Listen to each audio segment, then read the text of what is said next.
blockchain reduces what's called central point of failure risk because it's really good for a distributed network, right? Aside from the cryptocurrency side, which I'll talk about for a brief few minutes here, there's also the application of its use as a database technology.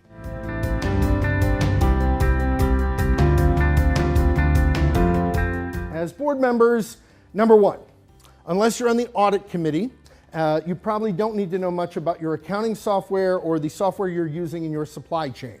If you do not know anything about the current software and you can't speak at length about the benefits or problems with SAP code, then probably blockchain isn't going to be something that you deal a lot with because one of its highest value propositions is in record keeping.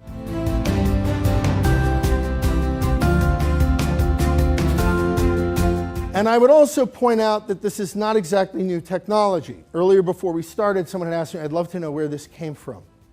So this is a technology's dominance in the marketplace that coincides with the very first Bitcoin transaction in the first quarter of 2009. Do you know what technology this is that was at its dominance in terms of market share in Q109?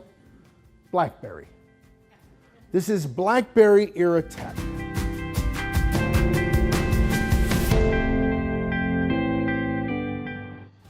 Now that's kind of the challenge, and this is why if you ask me what's the future of blockchain, it is probably not cryptocurrency. And the reason is, if we've killed it before, we'll kill it again. And there are a lot of entities that are very concerned about its use. The last thing I'd say on this topic is that there's also talk around the campfire that potentially the Bitcoin bubble and the cryptocurrency stuff may just be one giant psyops against Western financial institutions.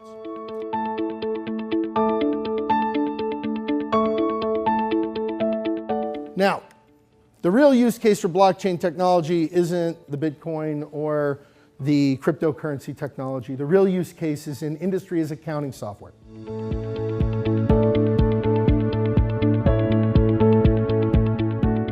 What blockchain does is allows for a permanent record of transactions.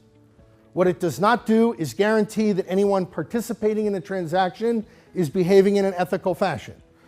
What it does allow you to do, though, because you have a permanent record, is to go back in time and figure out if something went wrong, where it may have gone wrong.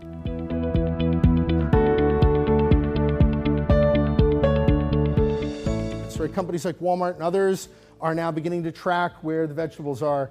And this makes sense because, honestly, I know where every bag of dog biscuits I ordered online is as it's in transit. How does no one know where my salad came from?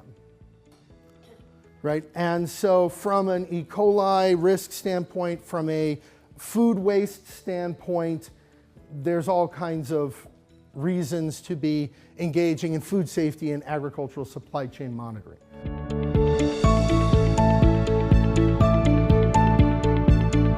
Could also reduce what economists call transactional friction in supply chain. In many cases, this might be sort of legal paperwork, trade, any kind of processing of paperwork could potentially be reduced through using blockchain technology for an automated set of processing.